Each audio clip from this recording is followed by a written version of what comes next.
The rule of law.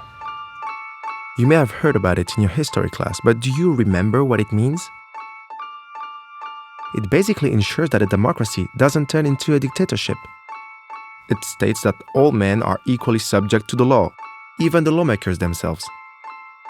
But what we take for granted in our European democracies is currently at stake. It's mostly the case in Poland and Hungary. In the second episode of What's Left, we explore the challenges facing the rule of law and why we must fight to defend it.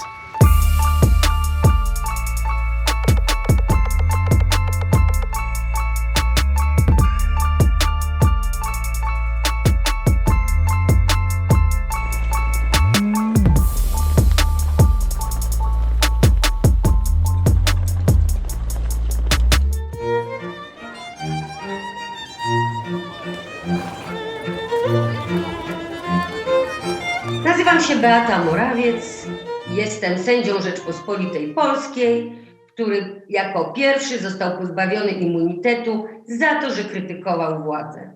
Bo wszystko, co dzieje się w stosunku do mnie, jak i w stosunku do sędziów, co do których toczą się jeszcze postępowania, jest reperkusją za udział w życiu publicznym, za walkę o praworządność. Judge Beata Morawiec is being prosecuted by the current Polish government, namely the ruling Law and Justice Party, more commonly known as PiS. An ultra-conservative and populist party that's in power since 2015. Wymyślone, bzdurne, całkowicie nieracjonalne zarzuty doprowadziły do tego, że 12 października quasi-izba dyscyplinarna w osobie pana Tomczyńskiego uchyliła mi immunitet, obniżając mi wynagrodzenie o 50%. Ms. Morawiec is now facing up to 10 years of prison on the fabricated charges of corruption. She's not alone in Poland. She's just one of the many Polish judges that the PiS government is trying to silence to take control over the judiciary and destroy the separation of powers in Poland. They are doing this in open defiance of the Polish constitution and even ignoring the rulings from the European Court of Justice. Is Poland leaning towards an authoritarian regime?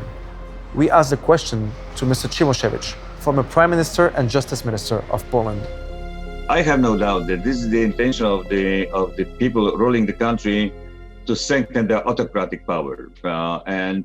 It is more and more visible, especially recently, when they use force against peaceful protesters, when they persecute independent judges, when they persecute the opposition. This is the nature of autocracy. But the problems go well beyond the independence of the justice system and affect fundamental rights, such as media freedom, the protection of women's rights and minorities. Look at what happened last October in Poland with abortion rights. The Constitutional Court, now in the hands of the PiS government, made it illegal for women to abort even in cases when the fetus has severe defects, making the Polish law on abortion one of the most restrictive in the world. Hundreds of thousands of Polish citizens took to the streets to defend abortion rights in one of Poland's biggest protest movements in recent years. Unfortunately, Polish people are not the only ones facing worrying attacks on their democracy. The situation is actually even worse in Hungary, where the Prime Minister, Viktor Orbán, in power for the last 10 years, decided to build an illiberal state. He looked to Russia and China as good examples. Orbán's Fidesz party has imposed restrictions and increased its control over the opposition, the media, religious groups, the academic world, NGOs, the courts, asylum seekers, and the private sector. It has acted with a sense of complete impunity, under the protection of the European People's Party, which Fidesz is still a member of. So how did we get to this point? We asked the question to Klara Dobrev, Vice President of the European Parliament, an outspoken opponent to the Orbán regime. Unfortunately, my answer is that it was all possible because of European funding. Because European Union gave a lot of funds for development, and a big part of these funds went to the hands of oligarchs. And European Union was weak in a sense that they could not control that those money should go to the civil organization, to local government, to people. And instead of that, the money went to the big oligarchs. So they started to buy media, they started to create civil organization, they started to buy all kind of industry, and to build up a big power, which is very difficult now to defeat. In Poland and Hungary, the LGBTI+ community is also being targeted by populist politicians and nationalist groups. Dozens of local authorities adopted anti-LGBTI+ resolutions, declaring their territories free from LGBTI ideology. Even the president of the Polish Republic, Andrzej Duda, openly questioned the human dignity of LGBTI+ people. Próbuje się nam, proszę Państwa, wmówić, że to ludzie, a to jest po prostu ideologia.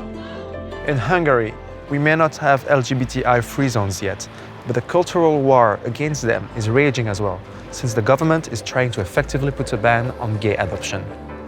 I'm from Germany, and when you hear gay people standing in front of a restaurant, and it says on the restaurant, homosexuals are not welcome. For me as a German, I hear something else. I hear what we experience, what Germans did in the 1930s, 1940s. This is so dangerous. We should never allow something like this to rise again. I remember 10 years ago when we saw the first very serious signals from Hungary, people looked away. They thought this is a temporary thing. And then we saw it spill into one of the biggest member states into the European Union, in Poland, thinking if Hungary can get away with it, we can too. And look at where we are today in 2020, when we have a government, for instance, in Bulgaria or a government in Slovenia following the same autocratic path. And these people are also being examples for populists in Western Europe. The ruling parties in Hungary and Poland argue that because they won the election democratically, they have the right to reform their countries and defend, as they claim, their identity and traditional values.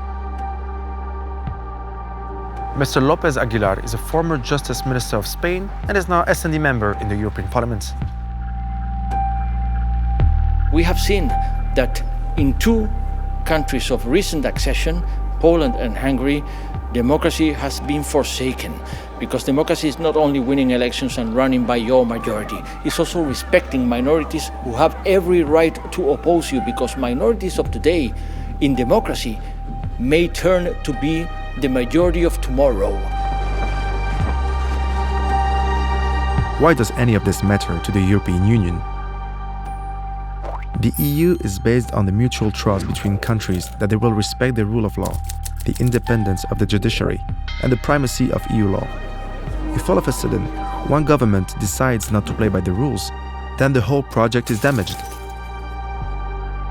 The Treaty on the European Union states it clearly from the very beginning. All member states must respect the rule of law and the EU's fundamental values. If you don't agree on common values and on common rules, you can't have a common market, you can't have mutual trust, you can't have exchange of data, for example. Companies can't have trade and have confidence that if there is a problem, they are in front of independent judges.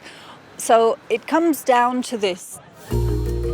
To join the EU, Poland and Hungary had to comply with a set of criteria, the so-called Copenhagen criteria, according to which they vowed to respect the rule of law, human rights and minorities.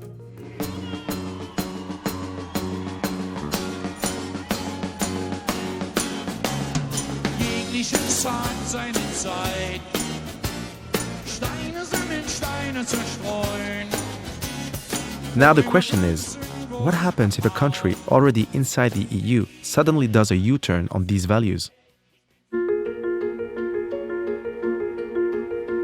First of all, the Commission can start an infringement procedure that can end up in the European Court of Justice, the EU's highest legal authority, which can eventually impose a financial penalty on a member state. It worked when Poland tried to pass a bill on the early retirement of Supreme Court judges. It was designed to get rid of independent judges, including Małgorzata Gersdorf, the president of the Polish Supreme Court. Under the pressure of big financial fines, the PiS government gave up. This was a historic victory for the Vice President of the European Commission, Frans Timmermans. The problem is that these infringement procedures take a lot of time, and the rulings may simply come too late when the damage is already done. In theory, the EU also has the possibility to suspend a member state's voting rights in the Council.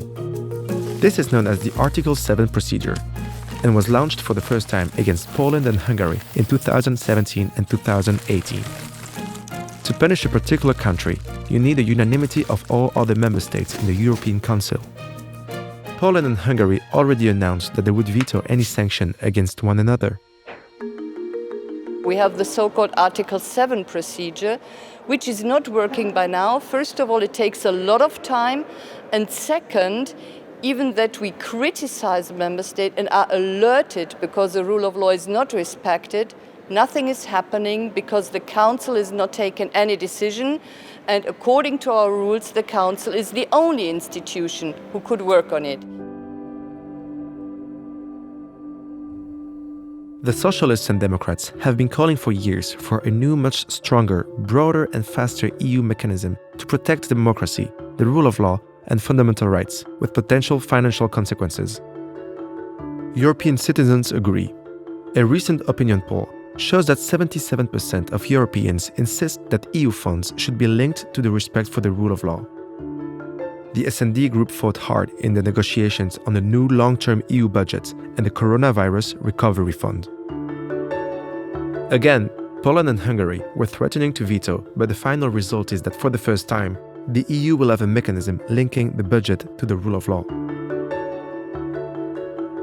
However, it may take some time before it becomes operational, as Hungary and Poland will almost certainly challenge it in the European Court of Justice.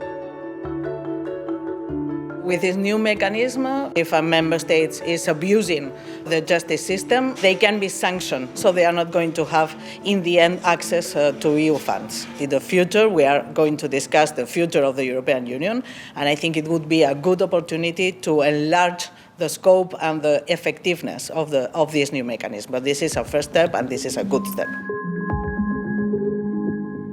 And social democrats, the word in itself says it already. We don't just care about welfare and prosperity for all, but also about freedom, about the respect for democracy, about the respect for minority rights. Social democrats care about prosperity, but also freedom for all.